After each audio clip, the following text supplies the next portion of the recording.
Namun agaknya Ki Buyut dari pedukuhan di pinggir hutan yang merasa bersalah terhadap ketiga orang itu sudah berusaha untuk dapat memberikan hidangan yang sebaik-baiknya.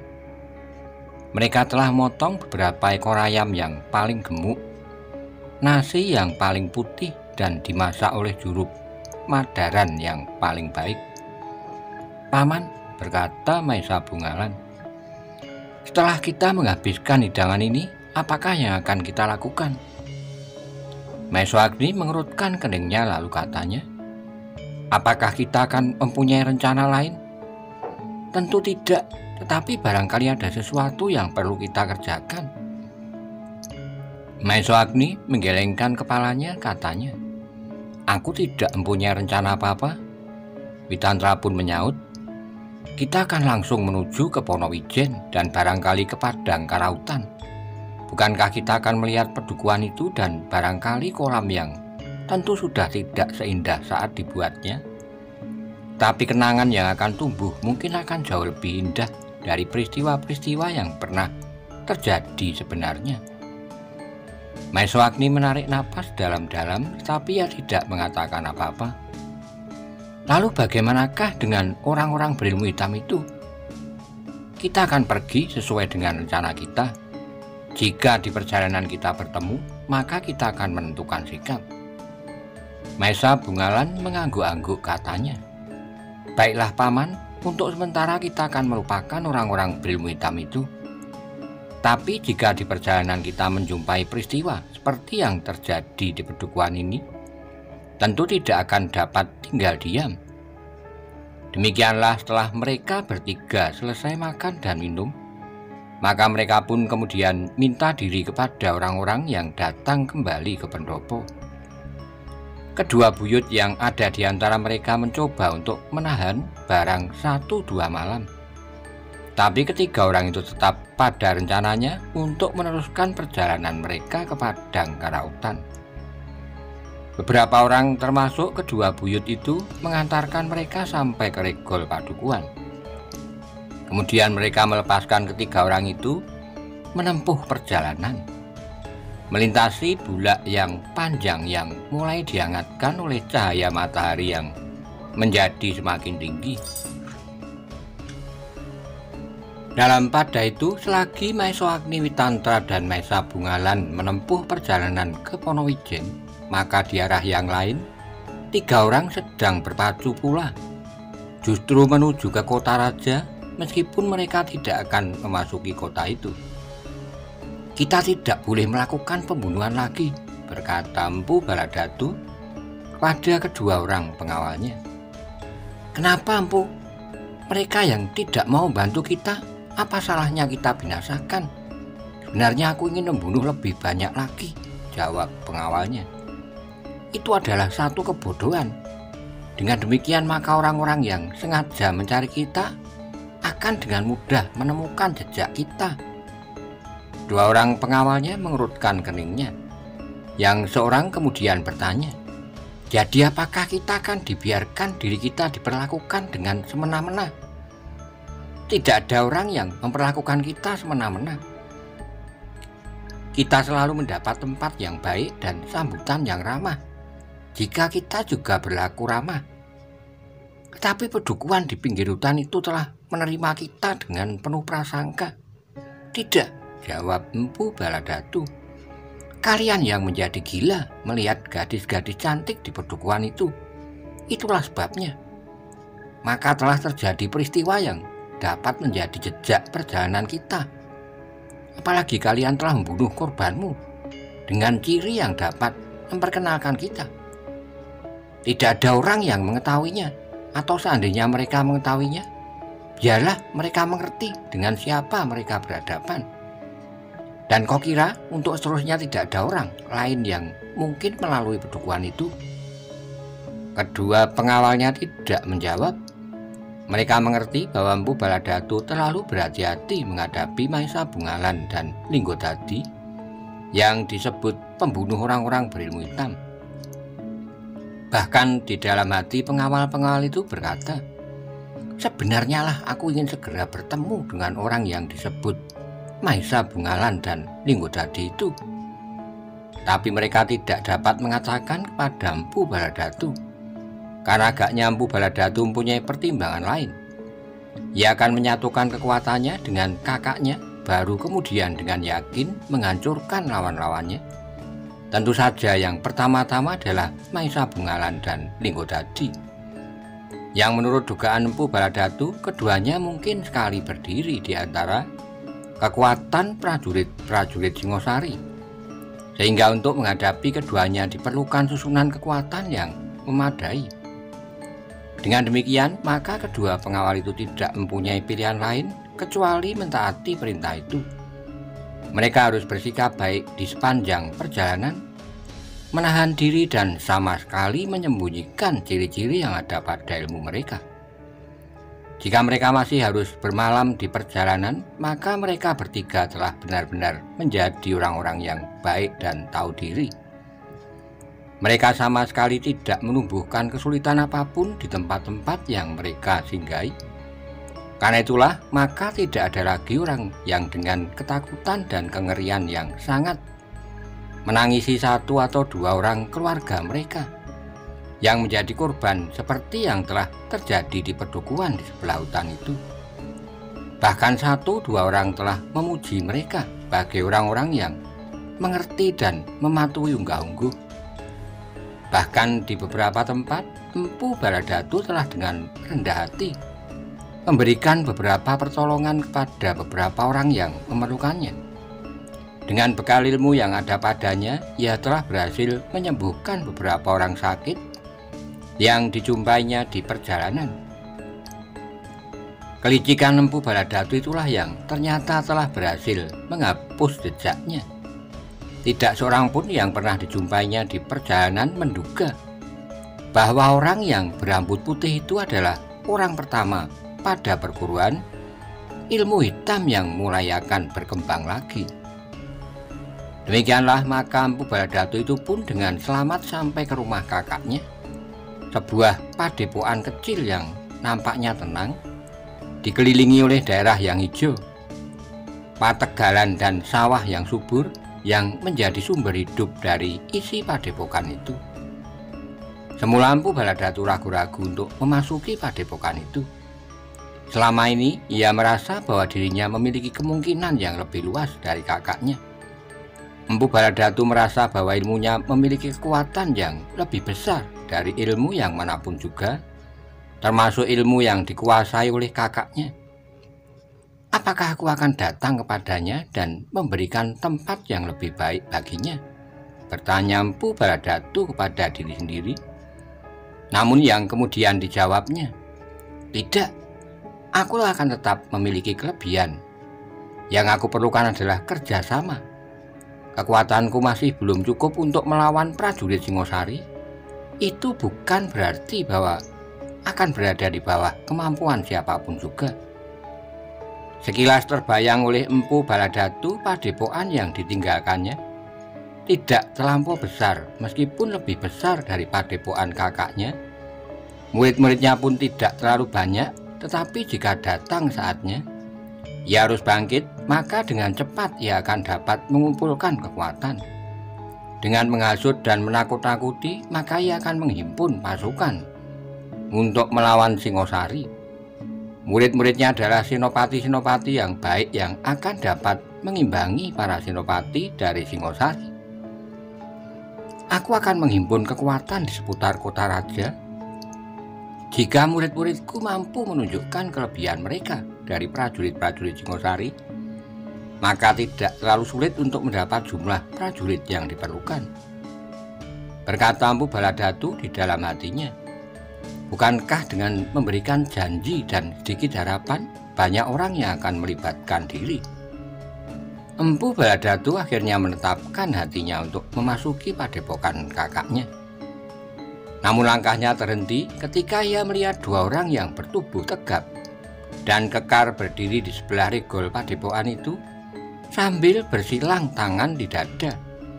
Keduanya mandang Empu Baladatu dengan kedua pengawalnya dengan tanpa berkedip. Empu Baladatu termangu-mangu sejenak, namun kemudian ia pun mengangguk hormat sambil bertanya, apakah benar ini padepokan Empu Sanggodaru dan bergelar Naga Liar? Kedua orang itu saling berpandangan sejenak, kemudian yang seorang bertanya, siapakah Kisanak? Aku adalah Empu Baladatu. Jika Kakang Empu Sanggodaru ada, sampaikan hormatku dan sampaikan permohonanku untuk menghadap. Kedua orang itu masih saja nampak ragu-ragu. Jika Kisanak ingin mengetahui, berkata Empu Baladatu kemudian, aku adalah adiknya, tetapi siapakah Kisanak berdua ini? Kami adalah murid-murid dari perguruan ini. Oh, Empu Baladatu mengangguk-angguk. Lalu katanya, jadi apakah Kakang Sanggodaru ada? Marilah, berkata salah seorang dari kedua orang itu, masuklah ke padepokan kami. Empu Baladatu ragu-ragu dan bahkan ia bertanya lagi, apakah Kakang Empu Sanggodaru ada di padepokan? Sekali lagi salah seorang dari kedua orang itu mempersilahkan tanpa menjawab pertanyaannya. Silahkan Empu masuk ke padepokan. Sejenak Empu Baladatu termangu-mangu, namun kemudian ia memberi syarat kepada kedua pengawalnya.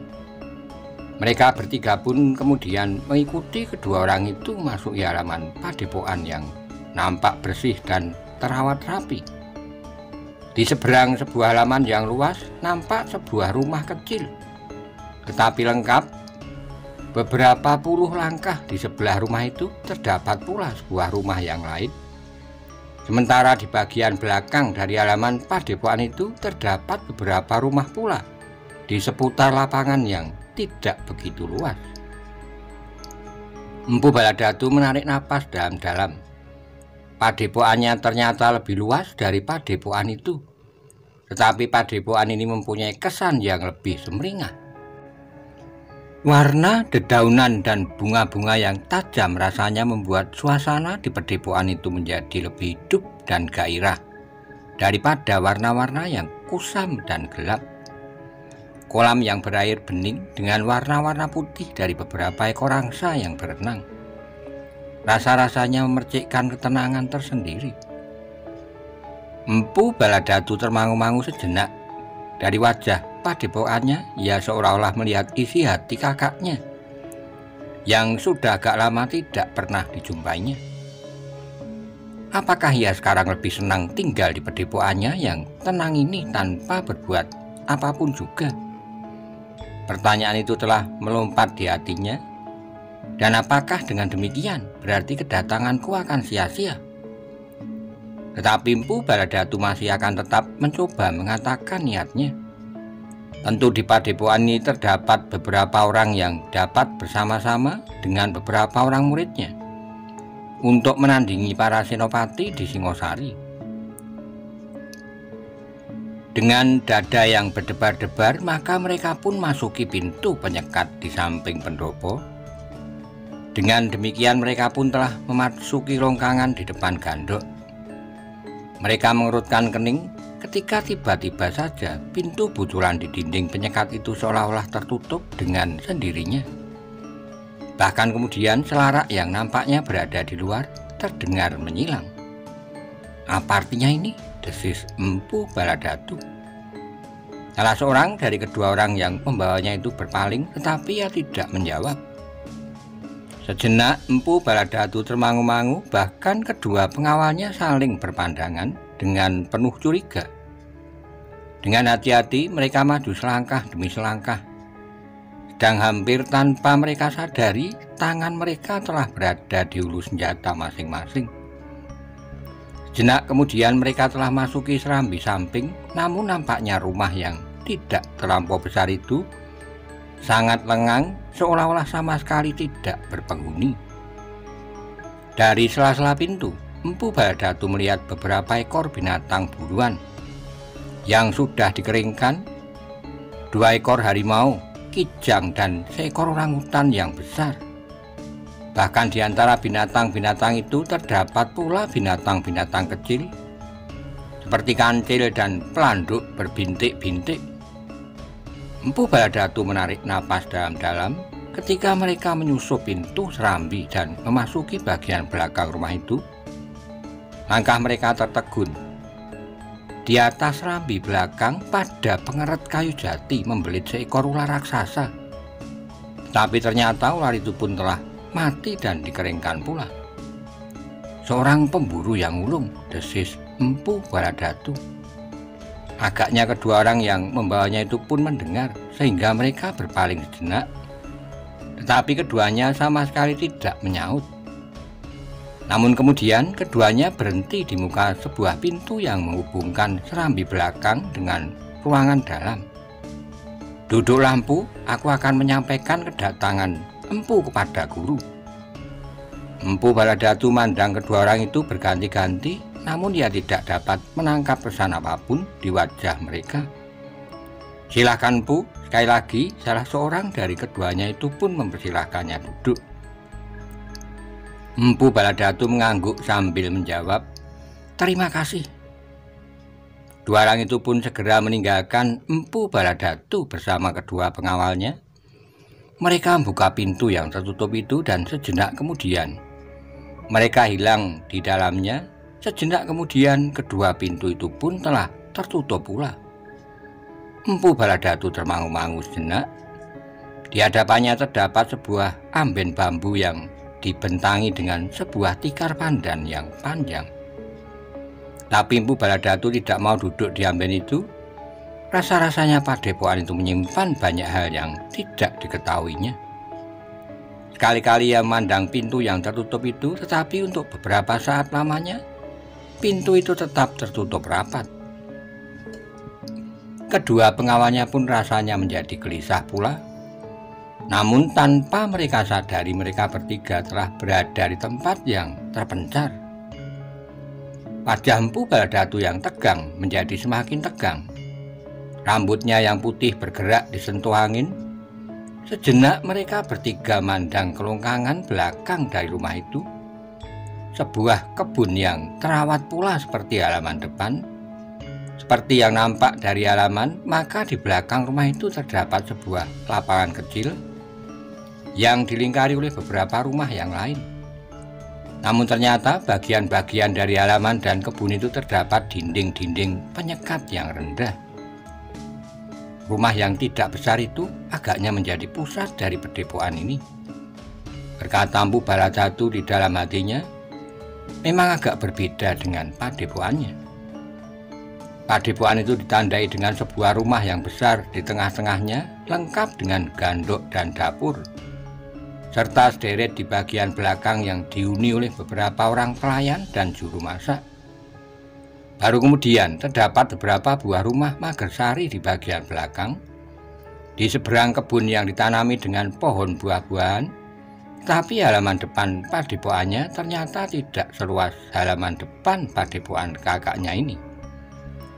Berapa saat mereka masih harus menunggu, bahkan kemudian rasa-rasanya kesabaran Empu Baladatu menjadi semakin tipis. "Aku tidak tahu apakah aku benar-benar masuk ke dalam padepokan kakakku," berkata Empu Baladatu dalam hatinya. "Atau barangkali orang lain telah mengusirnya dan merampas padepokan ini dengan seluruh isinya." Empu Baladatu tiba-tiba saja teringat pada orang-orang yang pernah menggemparkan Singosari, Satria Putih, kemudian Maesha Agni, Witantra, dan beberapa orang yang lain. Terakhir nama Lembu Ampal pun mulai dikenal. Apakah salah seorang dari mereka berada di padepokan yang tidak jauh dari kota raja ini dan mengusir Kakang karena dianggap berbahaya? Untuk beberapa saat Empu Baladatu masih harus berteka-teki sampai saatnya seseorang keluar dari pintu yang satu itu. Orang ini bukannya orang yang tadi masuk membawa Empu Baladatu bersama pengawalnya, tapi orang ini adalah orang yang nampaknya lebih tua. Dengan hormatnya orang itu mengangguk dalam sambil berkata, "Apakah aku berhadapan dengan Empu Baladatu?" "Ya," sahut Empu Baladatu hampir kehilangan kesabaran. "Aku adalah Baladatu. Siapakah kau?"